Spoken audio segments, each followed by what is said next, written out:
Hey guys, welcome to this video. Now in this video I am going to disclose you one of the biggest secrets, one of the biggest magic recipes that I have. A lot of people, a lot of corporates, HRs, they keep asking me about this secret sauce that I haven't disclosed it to anyone yet. And this essentially is, how do I actually hire? Because from the beginning I have hired hundreds of people till now, and I would say that 99% of the people that I have hired have been doing exceptionally well. They are still with us in our company. They have overperformed their jobs and they are really dedicated people. In fact, the people that I had hired initially, they have gone on to achieve a lot and are now at very high positions compared to when they were hired for. So a lot of people ask me that how do I hire, because hiring is something where a lot of people make mistakes. A lot of HRs make mistakes. They take the wrong person in, and that 6 months down the line they realize that they are not the right people. But then you are stuck again. Hiring a new person is difficult. You have to hire someone, look for someone, take interviews, then train them about the current system, then ask the person who's already there to migrate his or her role, to explain to the new person. It takes close to 6 months for a new person to settle in, which is extremely difficult. So it is very critical, and a part of any founders, entrepreneurs and startup success is the quality of a founder to hire correct people, because people build companies. And today I'm going to tell you about my secret sauce, which is called the hiring metrics. It's a mathematical tool that I use to hire people, and I'll tell you what qualities do I look when I hire people. So this is all about hiring metrics, which has been a top secret till now, and I would suggest that you do not tell this to anyone. Let it be a top secret to you. So so my hiring metrics, what does a matrix means? Matrix is nothing but a table that I have certain points, certain parameters, and then I give points to each of those parameters, right? So let us make a table. Let us make my hiring metrics. Okay, I'll remove this. Now this is my parameter,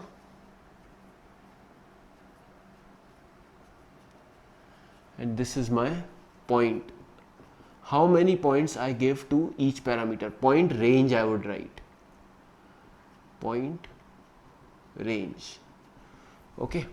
Now in total there are 8 parameters that I look at, and all these parameters can be assigned points based on 1 to 5. 5 being the best in that parameter and 1 being the least, the worst in that parameter. So the number 1 parameter that I look at is life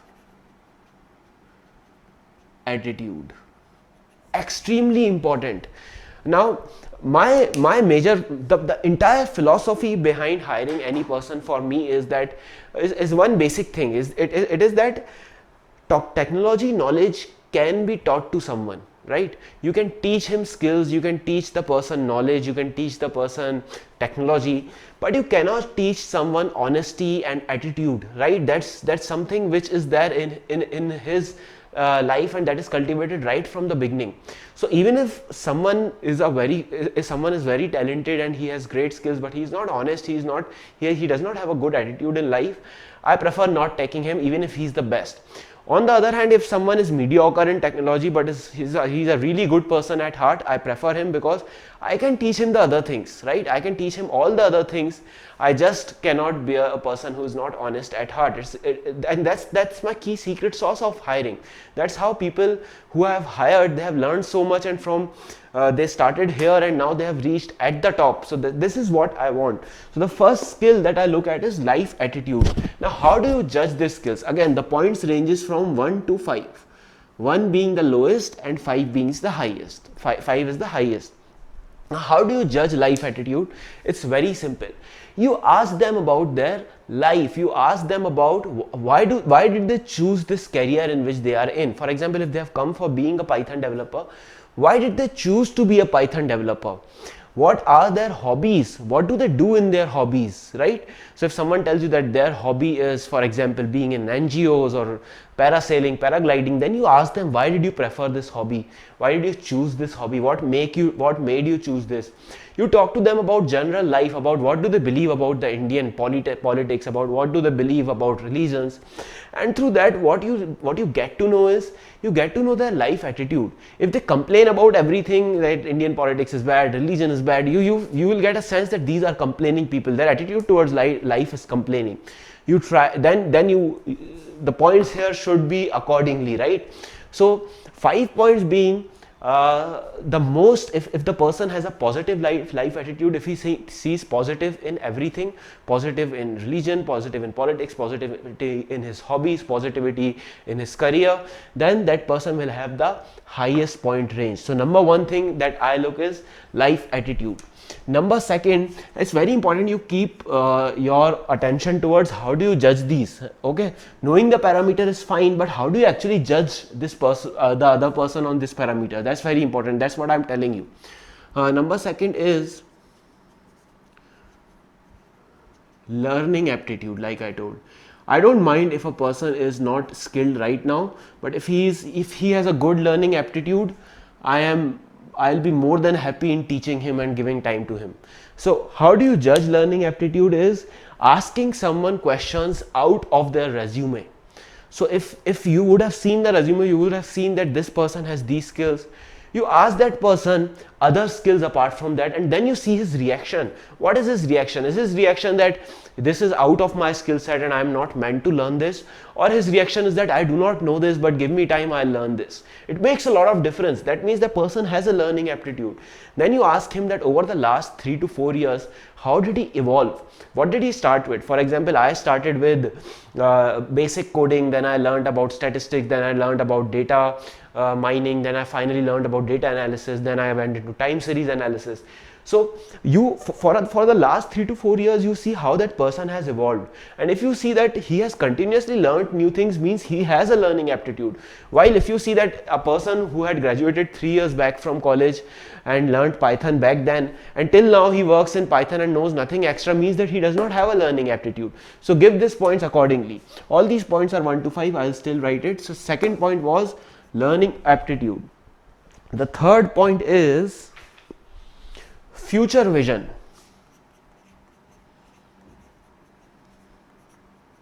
Future vision, again an extremely important question. Now you always want your employees to be with you for the long term, because like I told, getting new employees is always a problem. Migration, it takes 6 months for a new employee to settle in. So you always focus on having an employee which stays with you for the long term. And how do you do that? You ask their future vision, what their future vision is. Now some people will tell you that their future vision is to finally do an MBA, and as soon as they tell you that, you should be aware that these people are going to leave you. After 2 years, they are just here for the experience and they'll leave you. While if someone says that their future vision is to be the best in what they do right now, to be the best data scientist, to be the best this, to be the best this, to be at this position, which means that they are passionate people, they are ambitious people, they have ambition to be somewhere in their life, and they will stick with you for long term. So very important that you ask them their future vision. This was the third thing.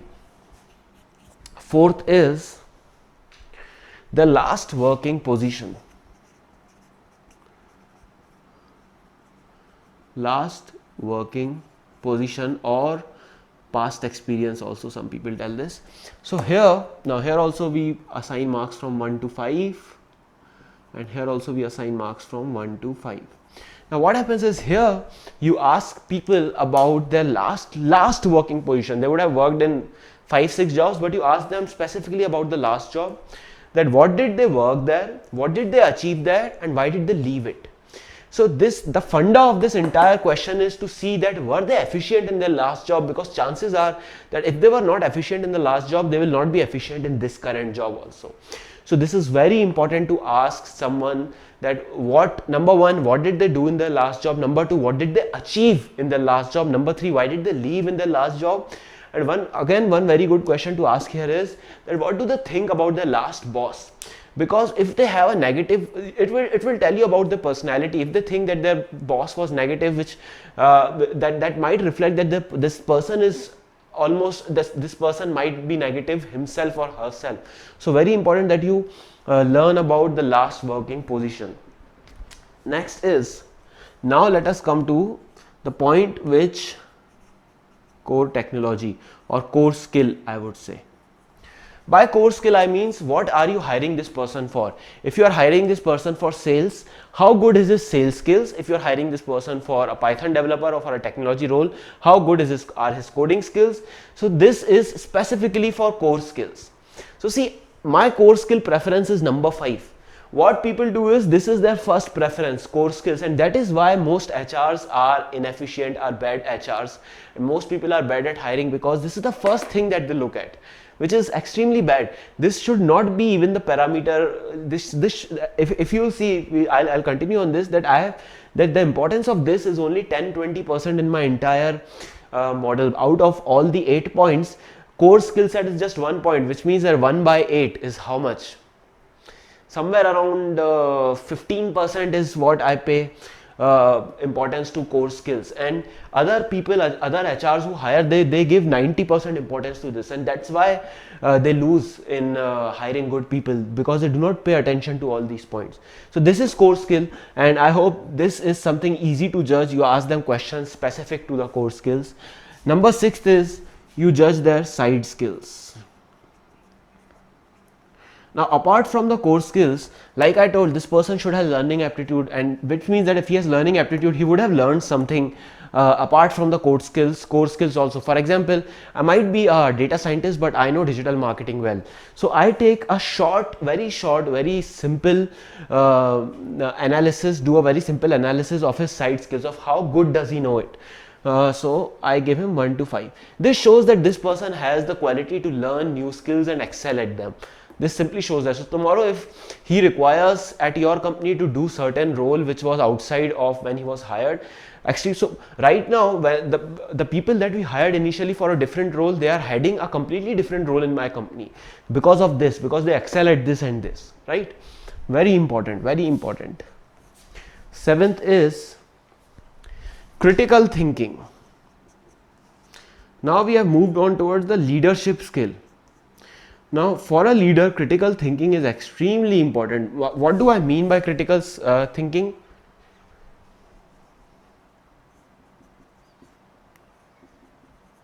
Critical thinking, I mean that they should be able to find solutions to complicated problems. A leader's job is what? Essentially to find solution to complicated problems, and that is critical thinking. That he should be able to think critically about the problems which are there and then find novel solutions. Now, do they have this attitude?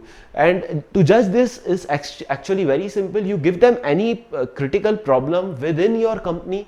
For example, if my company is facing certain issues related to customer satisfaction or payments, payment processing, I tell them that this is the problem and how best do you think our company can solve it, and then you see what their solution is. If you feel their solution is really something exciting, interesting, you give them good marks.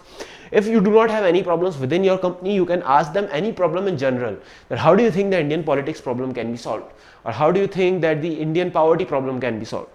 And if you think their answer is interesting, then again higher marks. So this tells you that they can be potential good leaders, because when you are hiring someone, you want to hire people because you will put in time in them, you will make them learn, you will give them salary, you will give them time, you will give them facilities, and you do not want that you have spent so much on them and then they leave your company and go to some other company and benefit them.